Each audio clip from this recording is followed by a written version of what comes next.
Kalau COPD, kalau dia di luar serangan, dia tetap sesak napas ya. Jadi sesak napasnya tidak hilang, walaupun hanya agak berkurang ya. Sesak napasnya berkurang, tapi dia tidak hilang. Kalau asma itu dia hilang betul seperti orang normal ya. Slide.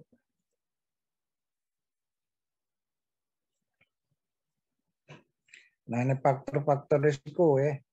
Faktor risiko itu bisa dari faktor-faktor dari hostnya sendiri, seperti genetik, jadi ada pengaruh genetik pada asma ini ya.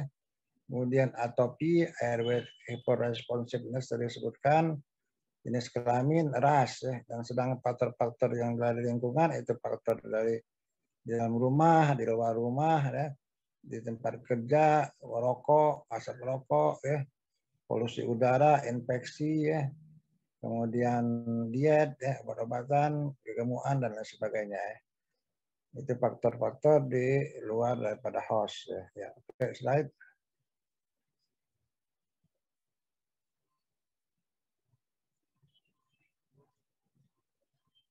Nah, ini faktor-faktor risiko tadi ya. Faktor alergen, contohnya debu rumah, jamur, tepung, bunga, faktor emosi, stres juga bisa.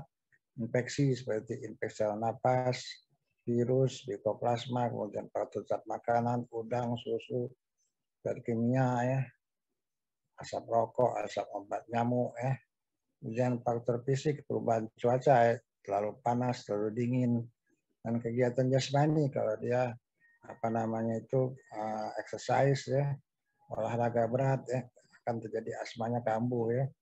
Dan juga ada faktor makan obat ya, obat-obat yang alergi ya, asmanya kambuh juga ya. Slide.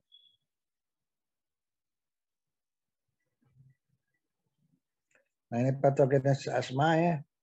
Jadi ada dua patogenesis di sini yang berperanan. Pertama tadi adalah inflamasi kronik saluran napas dan disfungsi ya, gangguan fungsi daripada otot polos saluran napas ya.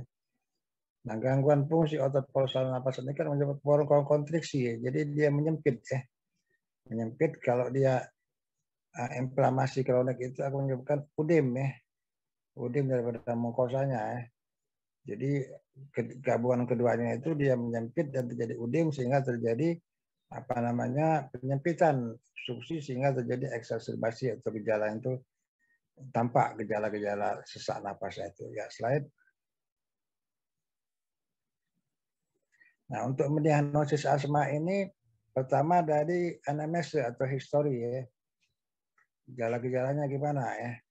Jadi umpamanya dia kalau datang-datangan sesak napas dengan ada bunyi ya. Kemudian pemeriksaan fisik ya. Kemudian pemeriksaan fungsi paru dan pengukuran status alergi ya. Pemeriksaan status alergi. Ya, slide lagi. Nah, dari anamnesa kita lihat ya, dia ada wheezing ya. Dan biasanya itu sesak napas itu jadi pada malam hari ya, batuk pada malam hari, kemudian batuk dan wheezing itu biasanya juga terjadi bisa setelah exercise ya. Setelah exercise ada batuk, wheezing dan rasa tidak enak di dada itu ya. Ya, slide. Nah, ini itu contoh daripada FEP1. FEP1 itu fungsi pada waktu dia menghembus napas detik pertama ya, post expiratory volume in 1 second namanya itu FEP1. Jadi kalau orang sudah menghisap napas dalam-dalam kemudian menghembuskan sekuat-kuatnya pada detik pertama, itu kita lihat ya, umpamanya itu pada orang umur 20 tahun atau 20 tahun itu yang orang normal itu yang biru ya. FEP1-nya itu umpamanya berapa di sini? Hampir 1,5 liter ya. Nah, kemudian umur 30 menurun, 40 menurun, terus sampai umur 80 dia menurun ya. Sesuai dengan umur ya. Tapi pada orang asma dia menurunnya itu lebih cepat ya pada yang putus-putus merah itu. Jadi lebih cepat penurunan fungsi paru pada orang asma ya dibandingkan orang yang normal ya. walaupun dia tidak ada di luar pada serangan ya, asmanya itu tidak sesak ya, tapi pada umur yang sama kita periksa FEP1, nah FEP1 pada orang asma dibandingkan orang yang bukan asma. Ya, slide lagi. Nah, ini contoh spirometri ya. Spirometri pada orang normal itu yang biru ya. Jadi FEP1 detik pertama itu kalau dia menghembus kuat-kuatnya pada detik pertama, tinggi ya, berapa liter umumnya itu ya, yang biru. Kemudian kalau asma ya, sebelum dia memakai obat-obat asma, sebelum dia menghisap apa namanya obat asmanya, kuning ya, rendah ya. Kemudian setelah dia menghisap obat asmanya ya, Ventolin dihisapnya, dia sesaknya berkurang ya, ini merah FEP1. Tapi kalau kita FEP1 itu periksa, walaupun dia tidak dalam serangan, setelah mengambil obat asma pun, dia akan FEP1 itu lebih rendah daripada orang yang normal yang biru ya. Ya, slide.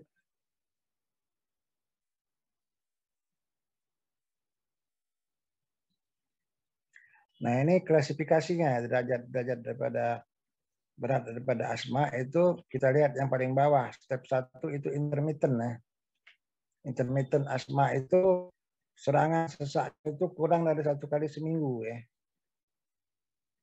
Kurang dari 1 kali seminggu, dan FEP1-nya itu lebih dari 80% orang normal ya. Jadi lebih dari 80% seumur dia ya, dia masih di atas 80% dari apa namanya yang seumur dengan dia ya.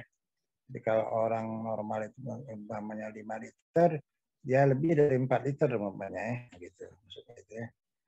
Nah, serangannya itu kurang dari 1 kali seminggu ya. Jadi bisa sebulan sekali serangannya itu, setengah bulan sekali, atau kadang-kadang setahun sekali bisa serang, itu masih nama asma intermittent. Kalau yang asma persisten ringan, step 2 itu lebih dari 1 kali seminggu, umpamanya bisa 2 kali seminggu. Dia Senin, Jumat, sesak dia umpamanya kalau nggak pakai obat ya. Nah, kemudian step 3 persisten sedang. Itu tiap hari dia sesaknya itu ya. Bisa tiap pagi dia sesak kalau nggak pakai obat ya. Jadi tiap pagi dia harus semprot dulu obat asmanya itu ya. Tiap pagi ya. Nah, kalau persisten berat ya, step 4 itu terus menerus, bisa pagi, siang, pagi, sore, dia kalau nggak pakai dia sesak ya. Jadi pagi dia pakai, nanti siang dia sedot-sedot lagi, sore malam dia semprot lagi ya, itu sudah berat ya. Nah, gitu ya. Itu derajat daripada berat daripada asma. Ya, slide lagi. Nah, untuk manajemen asma ini pertama kita harus mengedukasi pasien ya. Mengedukasi pasien ya, bagaimana cara memakai obat dan bagaimana pengobatan itu harus dipakai teratur ya. Kemudian kita memonitor daripada apa namanya fungsi parunya itu ya, bagian asmanya itu ya. Kemudian mencegah faktor-faktor risiko. Jadi jangan umpamanya dia tidak tahan usap rokok, jangan mengusap rokok, tidak tahan dingin, harus menghindari udara dingin ya. Kemudian melakukan planning apa obat-obat yang harus diberikan ya. Ya, kemudian kita harus mengajarkan supaya dia follow up ya, berobat teratur ya, setengah bulan atau sebulan sekali ya. Slide. Ya, ini faktor-faktor risiko harus dihindari ya. Baik ya, di dalam rumah atau di luar rumah, apa namanya mencegah merokok, mencegah apa namanya asap ke lingkungan ya, emisi lingkungan, kemudian iritasi tempat-tempat kerjanya itu umpamanya, kemudian apa namanya itu mengeksplorasi ya, mencari infeksi, faktor-faktor infeksi kalau ada ya, terutama pada anak-anak dan pada bayi ya. Jadi kalau pada bayi, pada asma, pada anak-anak itu sering infeksi dulu dia, meriang-meriang dulu, dengan asmanya kambuh ya. Jadi kita harus tahu kuman apa yang menyebabkan infeksi pada anak tersebut ya. Ya, slide. Nah, untuk pengobatan asma itu ada namanya pengobatan kontrol ya. Control medication ya. Jadi untuk mengontrol itu artinya untuk mencegah supaya dia jangan kambuh ya. Jadi obat-obat pengontrol ini pertama adalah steroid antiinflamasi steroid bentuk inhalasi ya, yang disedot ya, atau disemprot ya. Kemudian sistemik itu yang disuntik atau yang dimakan, sistemik glukokortikosteroid. Nah, kemudian hormon jangan lakukan itu metilxantin. Metilxantin ini golongan aminofilin ya. Kemudian long acting inhalasi beta 2 agonis ya. Inhalasi beta 2 agonis yang kerja panjang ya. Beta 2 agonis ini ada bronkodilator ya. Jadi dia akan bronkokonstriksi yang terjadi pada asma itu akan dilebarkannya ya dengan obat-obat beta 2 agonis ini. Ada yang long acting kerja panjang dan ada kerja pendek long acting long acting yang inhalasi, long acting oral, ada juga yang kerja pendek. Nah, kerja pendek itu nanti bukan untuk mengontrol ya, tapi untuk mengobati ya. Jadi kalau untuk mengontrol itu bisa steroid, bisa beta 2 agonis dan metilxantin ya. Supaya jangan terjadi kekambuhan maksudnya itu ya. Kambuhan itu pakai yang beta 2 agonisnya yang kerja panjang ya, kerja pakai sekali pagi dia bisa mencegah supaya jangan terjadi sesak napas sehari-harian ya, dari pagi sampai malam dia sesak napas. Dan isap lagi pada sore hari dia mencegah dari malam sampai dia pagi lagi supaya jangan terjadi sesak napas ya. Ya, slide. Nah, kalau lever ini adalah mengobati ya. Kalau dia sudah sesak napas kita pakai obatnya itu ya. Ini yang rapid acting bukan long acting tadi ya. Rapid acting beta 2 agonis ya. Jadi dia kerja cepat ya. Dia pakai langsung semprot untuk hilang dia sesak napasnya itu ya. Dan kerja cepat, tapi dia pendek dia kita pakai ya. Sesak napasnya hilang, kemudian 1 jam lagi bisa kambuh lagi dia kalau dia hanya pakai yang rapid acting tanpa yang pakai long acting ya. Kemudian steroid yang sistemik yang disuntik atau dimakan ya. Ada lagi beta 2 yang bronkodilator lain namanya anticholinergic ya. Anticholinergic itu salah satu nama obat bronkodilator ya. Anticholinergic namanya ya. Umpamanya atropen, spiropen itu ya. Itu anticholinergic namanya. Kalau beta 2 agonis itu salbutamol, salmeterol, all biasanya kalau yang beta 2 agonis ya. Dan metilxantin juga bisa yang untuk bisa cepat ya, untuk menghilangkan sesak napas ya. Jadi yang short acting oral beta 2 agonis bisa jadi short acting, rapid acting, by oral inhalasi itu namanya untuk reliever medication, kerja pendek dan menghilangkan sesak napas ya. Slide. Nah, ini dari klasifikasi asma tadi itu obatnya akan kita berikan itu tergantung daripada klasifikasinya ya. Umpamanya yang merah itu yang intermittent ya. Kurang dari 1 kali seminggu dia kambuhnya itu. Kita hanya perlu obat-obat reliever ya. Yang rapid acting saja yang kita pakai ya. Jadi kalau dia sesak saja kita pakai ya. Kemudian dia setengah bulan sekali atau sebulan sekali. Nah kita kalau dia sesak aja kita pakai yang rapid acting ya. Kalau yang step 2 yaitu persisten ringan, kita sudah memakai long acting inhalasi kortikosteroid ya. Yang pengontrol sudah kita pakai pengontrol ya. Supaya dia jangan kambuh, dia mungkin sudah 2 kali seminggu, 3 kali seminggu ya. Kita pakai tiap pagi dia pakai supaya jangan kambuh ya.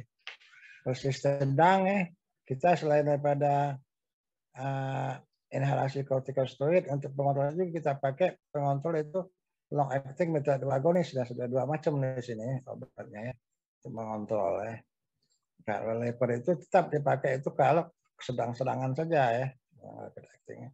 Kalau sudah yang persisten berat itu ditambah lagi tiopilin, leukotrin ya, dan lain sebagainya. Itu sudah yang kalau yang sudah berat ya, macam-macam obatnya nanti ya. Nah, kalau step down itu maksudnya yang abu-abu ini kalau dia teratur pakai obat ya, nanti kalau dia persisten berat yang kuning itu bisa menjadi persisten sedang. Persisten sedang kalau berobat teratur akan menjadi persisten ringan, begitu. Jadi pada obat asma ini bisa obatnya itu dikurangi dan derajat berat asmanya juga akan berkurang kalau dia berobat teratur begitu maksudnya. Oke, ya slide lagi.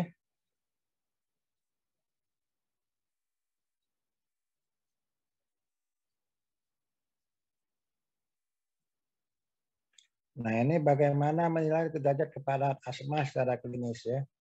Jadi asma ringan itu asma terkontrol dengan pengobatan di jenjang 1 atau jenjang 2 Coba. Terus slide-nya asma sedang itu terkontrol pengobatan di jenjang 3 Jadi maksudnya itu jenjangnya itu contoh obatnya itu ya.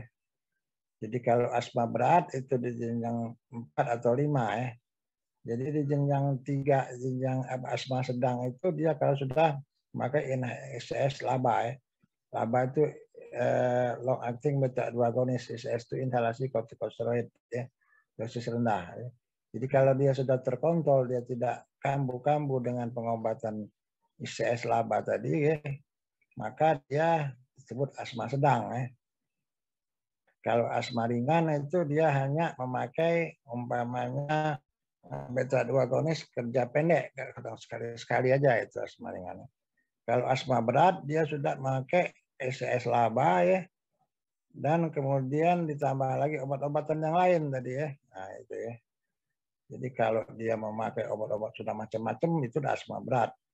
Itu pengontrolan namanya itu. Jadi kalau bukannya step daripada asma tadi ada 4 intermittent, ringan, sedang, berat Tapi ini kalau dia datang kontrol ke poliklinik atau ke tempat praktek kita asmanya asma apa Ibu? Asma sedang gitu Jadi hampir sama-sama yang tadi tapi agak beda dikit Ya slide.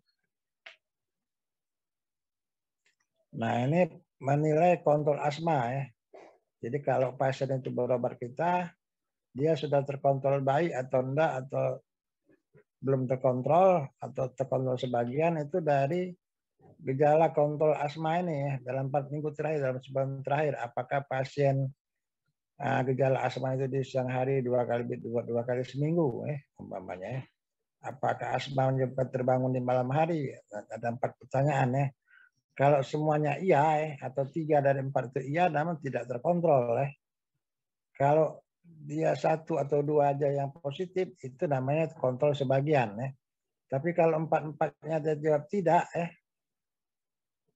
tidak ada gejala di dalam 2 kali seminggu, tidak menyebabkan terbangun malam hari, tidak menggunakan alat pelegas selama lebih dari 2 kali per minggu maka dia 4-4 yang tidak itu namanya asma itu terkontrol baik Jadi kalau semua jawaban tidak terkontrol baik Kalau ada 1 atau 2 terkontrol sebagian, kalau 3 atau 4 iya itu tidak terkontrol asmanya itu Ya, slide. Nah, ini bagaimana kalau kita mendapatkan pasien-pasien asma di emergency di UGD Pasien datang dengan sesak terapi awalnya kita berikan bronkodilator. Bronkodilator kerja pendek tadi dan oksigen Kalau kita tampak dia responnya bagus, yang kuning itu pulang ke kiri good respon Kemudian kita observasi selama 1 jam Observasi 1 jam dia tidak kambuh sesaknya, maka dia bisa dipulangkan pasien tersebut Tapi kalau dia incomplete atau poor respon dengan oksigen dan bronkodilator yang kita pakai ini biasanya dipakai di nebulizer biasanya kita pakai nebu Yang ditusuk listrik itu ada uapnya itu kita kasih nebu, dia masih tidak terkontrol, poor respon, kita ditambahkan sistemik kortikosteroid suntik dexamethasone dia ditambah Kalau dia good respon discharge itu aja dipulangkan Kalau dia poor respon setelah ditambah injeksi steroid, maka dia baru masuk ke rumah sakit Nah, itu Nah, kalau yang sebelah kanan itu kalau dia gagal napas sudah sudah ditambah obat segala macam, dia masih sesak napas ya sudah respiratory failure dia dengan sesak napas dan ditambah lagi gejala-gejala yang lain, namanya sudah lemas, kesadarannya menurun, nah, itu respiratory failure ya. Dia harus masuk ke ruangan ICU dia ya. Kalau udah ada respiratory failure ya, jadi dia ngantuk-ngantuk, dia sudah diajak ngomong sudah enggak jawab, itu sudah harus masuk ke ICU ya, tanda-tandanya itu ya. Tapi kalau dia sesak napas saja tapi bisa diajak ngomong, itu artinya poor respon aja, bisa masuk ke ruangan biasa di rumah sakit ya. Ya, slide. Ya, itulah tentang asma bronchial ya. Jadi asma bronchial setelah kita bicarakan tadi, dan yang kedua adalah suatu penyakit padu obstruktif. Yang kedua itu adalah COPD, namanya PPOK atau PPOM ya. Ya, slide. Nah, definisi daripada COPD ini adalah suatu penyakit yang bisa dicegah dan bisa diobati ya, sebenarnya itu ya. Dan ini dikarakteristik oleh keterbatasan hembusan napas, airflow limitation, yang tidak reversible ya. Nah, itu beda dengan asma tadi, dia reversible, tapi kalau yang PPOK dia tidak reversible ya. Jadi dia tetap sesak ya, walaupun hanya berkurang dengan obat-obatan ya. Nah, ini juga biasanya disebabkan ada peradangan saluran napas yang disebabkan oleh partikel-partikel noxious, partikel-partikel racun atau gas-gas beracun, umpamanya rokok atau asap kebakaran hutan dan sebagainya yang sudah lama itu ya. Ya, maka pada terkena itu dia akan terjadi COPD lama-lama ya. Ya, slide. Nah, jadi definisi COPD itu ada suatu penyakit yang bisa dicegah dan bisa diobati. Karakteristik adalah adanya persisten respiratory, jadi dia tidak reversible ya. Jadi dia persisten ya, gejala-gejalanya itu ya. Dengan adanya gangguan atau kerusakan daripada saluran napas ya. Sebabkan ada airway and alveolar abnormalities, abnormal dari saluran napasnya itu ya. Secara anatomis ada gangguan dari saluran napasnya itu ya. Kerusakan ya. Nah, biasanya itu disebabkan oleh terpapar dengan agen-agen yang beracun atau gas-gas beracun. Ya. Slide. Nah, PPOK ini ada 3 jenis ya. Emfisema paru, bronkitis kronik, dan penyakit saluran napas perifer ya. Ciri khas PPOK ini mengenai dewasa tua atau manula, dan penyakit itu kronik progresif, tambah lama tambah berat ya. Lain dengan asma tadi yang bisa step down tadi, kerja berobat teratur bisa berkurang, tapi pada asma ini tambah lama tambah berat, bukan tambah berkurang ya, walaupun dia diobati secara teratur ya. Dia permanen ya, penyakit permanen dan progresif ya. Slide. Ini contoh orang PPOK atau emfisema, ini orang tua. Ya, walaupun tidak sesak napas berat, tapi tetap sesak napas ya. Duduk pun dia sesak napas ya. Jadi itu ada post lip bleeding ya. Jadi dia bernapas kadang-kadang tidak cukup dengan hidung, dengan mulut juga dia bernapas ya, gambarnya itu ya. Ya, slide. Nah, ini skematik daripada bronkus pada orang normal itu bagus ya. Besar lumennya itu. Tetapi pada orang PPOK itu mengecil ya lumennya itu. Oleh karena dia ada udim yang banyak hipersekresi pada mukus, pada alveolar, dan ada udim dan inflamasi daripada saluran napas ya. Ya, slide lagi. Nah, ini beda, itu perbedaan tadi ya, kita sudah sebutkan tadi ya. Jadi yang COPD ini complete irreversible ya. Complete irreversible dibandingkan dengan asma, dia complete reversible ya. Slide. Nah, ini perbandingan asma dengan COPD secara luas ya. Nanti bisa dibaca sendiri ya. Jadi kalau yang secara klinik itu pada asma itu batuk, wheezing ya. Batuk, wheezing ya. Jadi urut-urutan baru dia sesak ya. Nah, kalau COPD dia batuk dan banyak dahak ya. Sesak dan wheezing itu jarang kita temukan pada orang yang COPD. Walaupun ada juga, tapi wheezing itu setelah dia sangat berat sekali, sedangannya baru ada wheezing ya. Tapi pada asma wheezing sudah mulai disertai batuk baru dia sesak napasnya itu kalau dia sudah wheezingnya sudah sangat berat, baru dia mengeluh sesak napas ya. Jadi pada orang-orang asma itu kadang-kadang dia tidak mengeluh sesak napas, kita tempelkan stetoskop sudah ada bunyi wheezing dia itu kalau dengar ya. Beda orang PPOK kita sulit menemukan wheezing kalau kita sudah sesak napas betul ya. Ya, slide. Nah, ini beda COPD dan asma ya. Itu bisa dibaca sendiri nanti ya. Beda. Jadi onsetnya itu lain ya. Pada orang COPD itu pada umur pertengahan, pada asma itu pada anak kecil pun sudah bisa terjadi asma ya. Ya. Nah, asma itu alergi rinitis ya. Kalau yang COPD biasanya long smoking history ya. Jadi ada perokok apa namanya itu ada riwayat merokok berat ya. Merokok panjang lama dan berat sudah merokok. Kemudian dia sudah merokok dari umur 15 atau 20 tahun, sekarang umurnya 50 tahun ya. Datang dengan kita sudah dalam keadaan COPD ya. Ya, slide. Nah, ini asma itu yang paling reversible ya, yang hijau itu ya.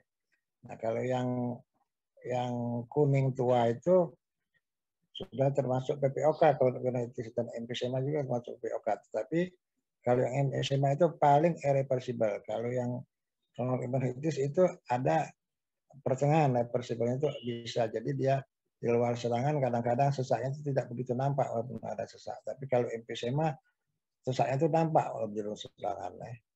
Kalau yang asma itu tidak sesak betul seperti orang normal ya. Slide. Nah, faktor-faktor risiko ini hampir sama seperti orang asma tadi ya. Tapi yang di sini yang penting selain pada gen adalah tobacco rokok. Tobacco smoke yang orang rokok dan polusi udara ya. Sedangkan yang dari lingkungan itu sama ya. Apa yang ada host itu sama gender, infeksi, solusi ekonomis, nutrisi dan penyakit penyerta sering pada orang PPOK itu oleh karena dia sudah pertengahan dan umur tua dia sudah penyakit penyertanya ya. Mungkin sudah ada DM, sudah ada osteoporosis ya, dan lain-lain sebagainya ya pada orang PPOK itu ya. Ya, slide. Nah, ini faktor-faktor risiko. Jadi perokok, kemudian ada apa namanya itu udara kotor di lingkungan, kemudian perokok yang environment itu artinya dia menghisap rokok orang lain ya. Kalau cigarette smoke itu dia yang merokok, tapi kalau environment tobacco smoke itu dia merokok pasif ya. Orang temannya sekantornya merokok, dia hanya menghisap asap rokok orang aja ya. Ya, terkena imbasnya ya. Kemudian polusi di dalam rumah dan luar rumah ya. Slide. Nah, ini selain ditambah nutrisi yang jelek ya, dan ditambah lagi dengan infeksi, dan ditambah lagi dengan ekonomi status yang kurang, maka ditambah lagi umur yang sudah tua ya, maka terjadinya adalah suatu PPOK ya. Ya, slide. Nah, ini contoh ya. Jadi zaman dahulu ya, kalau nenek kita itu masih pakai kayu api ya, dan di Afrika masih pakai kayu api, tidak punya kompor atau gas, dia pakai kayu api ya, dia menghisap asapnya terus ya, dari kecil ya. Nah, polusi udara di dalam rumah ya. Nah, ya slide. Jadi ibunya ini akan menjadi COPD nantinya, walaupun dia tidak merokok ya. Ya, slide. Bentar ya. Ada telepon dulu ya.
Ya, tadi ada yang telepon ya. Ya, sudah mulai lagi kita ya. Jadi orang tuanya ini akan menjadi COPD dan anaknya itu yang akan jadi asma nantinya. Ya, slide lagi. Ya, slide.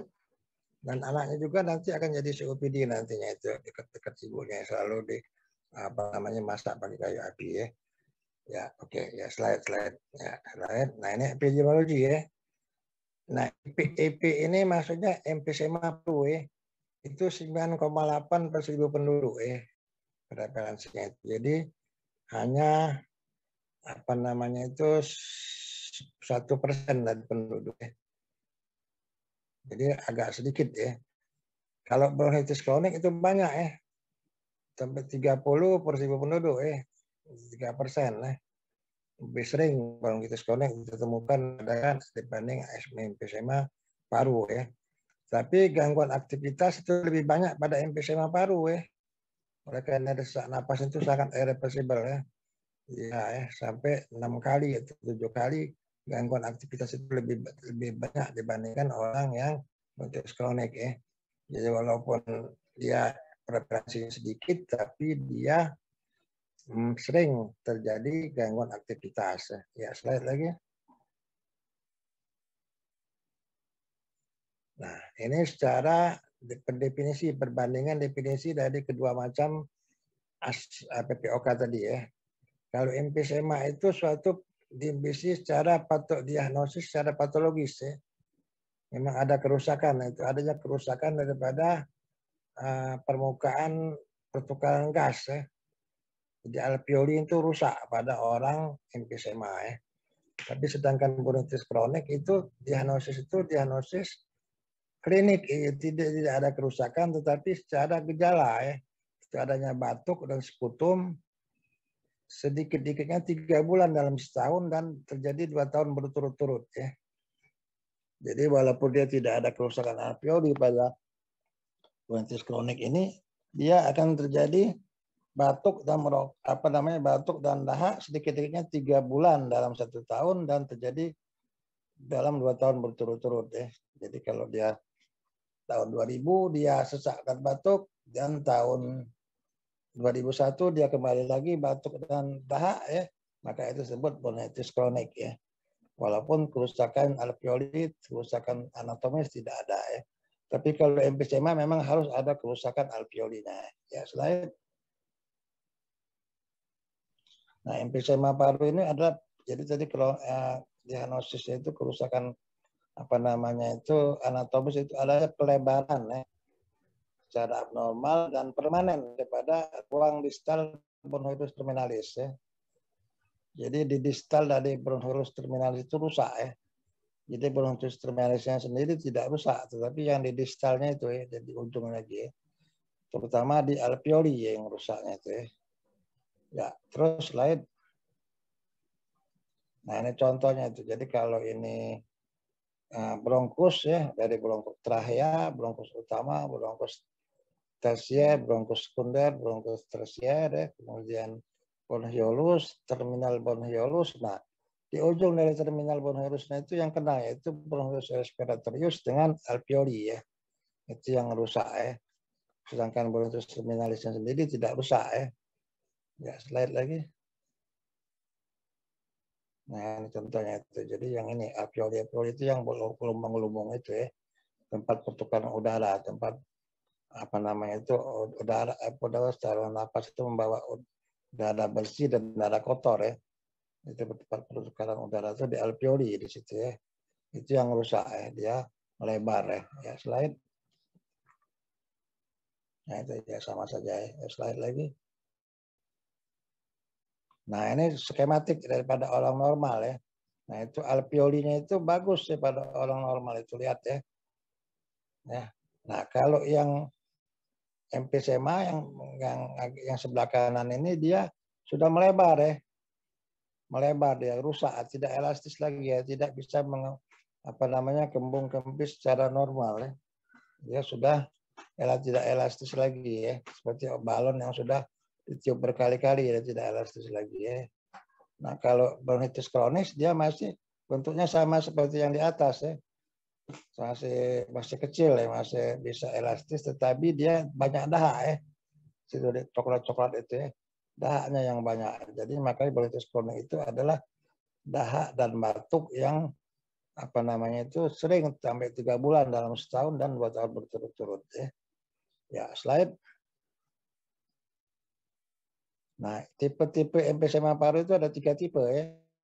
Sentidi asiner, depan asiner, dan distal asiner ya. Nah, yang bahaya itu yang distal asiner ya. Jadi kerusakan alveoli itu kebanyakan pada yang alveoli yang di dekat daripada apa namanya itu pleura ya. Jadi paru-paru bagian pinggir itu ya, distal ya. Nah, alveoli di situ yang banyak rusak, dan kalau alveolinya koyak dia akan udaranya kelang masuk ke rongga pleura, terjadilah pneumotorak. Nah, itu yang bahaya ya, yang distal asiner ini. Ya, jadi jangan lupa, jadi kalau tipe emfisema atau PPOK yang bisa menyebabkan pneumotorak itu tipe mana, destanya nanti tipe distal asiner ya. Ya, slide. Nah, kedua bronkitis kronik. Bronkitis kronik ini definisi itu adalah sekresi lendir dan dahak yang berlebihan setiap hari selama 3 bulan atau lebih dalam 1 tahun dan terjadi 2 tahun berturut-turut. Ya, itu bedanya dengan emfisema. Ya, slide. Bronkitis kronik juga ada 3 ya. Bronkitis biasa, infeksi, dan obstruksi ya. Ya, slide lagi. Nah, ketiga daripada penyakit PPOK itu ada 3 tadi ya. Pertama tadi emfisema paru, bronkitis kronik, dan penyakit saluran napas perifer ya. Nah, apa penyakit saluran napas perifer itu adalah peradangan, fibrosis, dan penyempitan daripada saluran napas dengan mencapai si obertil yang mengenai bronkitis terminalis dan bronkitis respiratorius ya. Bedanya dengan emfisema paru apa ya? Bedanya kalau emfisema paru itu saluran napas yang kena itu yaitu bronkitis respiratorius dan alveoli ya. Bronkitis terminalis tidak terkena ya. Jadi dia di distal bronkitis terminalis. Tapi kalau yang saluran napas perifer itu bronkitis terminalisnya sudah kena ya. Jadi kalau orang PPOK sudah ada kerusakan paru dan bronkitis terminalis itu kita lihat sudah rusak juga ya, itu berarti dia sudah disebut penyakit saluran napas perifer, bukan emfisema lagi ya. Itu berat ya. Ya, slide. Nah, ini mekanisme ketebasan udara pada COPD ya, kita lihat di sini. Ada pertama itu small airway disease ya. Ada terjadi obstruksi ya. Apa namanya bronkokonstriksi daripada saluran napas ya. Kemudian inflamasi dan remodeling ya. Dan ditambah lagi destruksi ya. Jadi kalau yang destruksi ini pada emfisema terutama ya. Ada gangguan kerusakan ya. Jadi apa namanya itu elastik recoiling itu tidak berfungsi lagi, jadi tidak elastis lagi. Apa namanya alveolinya itu sudah melebar ya. Tidak bisa lagi apa namanya itu mengecil membesar, alveoli tidak bisa. Dia apa namanya udara tidak bisa di apa yang udara di keluar. Jadi dia tetap terperangkap di dalam alveoli, udara yang masuk itu dia untuk menghembusnya keluar susah ya. Pada parenksema yang sebelah kiri itu bronkitis ada peradangan inflamasi itu cuma terutama pada bronkitis kronik ya. Nah, terjadilah dehidrasi daripada udara. Ya, slide.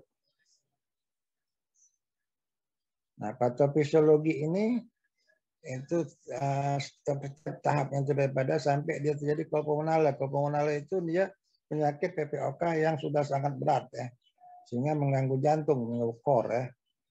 Nah, jadi dari bronkitis kronik dan emfisema paru itu akan menyebabkan resistensi saluran napas yang meningkat ya. Terjadi gangguan ventilasi dan difusi ya. PaO2-nya menurun ya, PaCO2 meningkat ya. Oleh karena apa? O2 bisa masuk tapi sudah CO2-nya tidak bisa dikeluarkan oleh karena dia menghembuskan sulit ya. Yang terjadilah spasme daripada kapiler paru ya. Kapiler paru spasme, terjadi resistensi pembuluh darah meningkat, jadi hipertensi pulmonal ya. Terjadilah kol pulmonale nantinya itu ya. Ya, slide.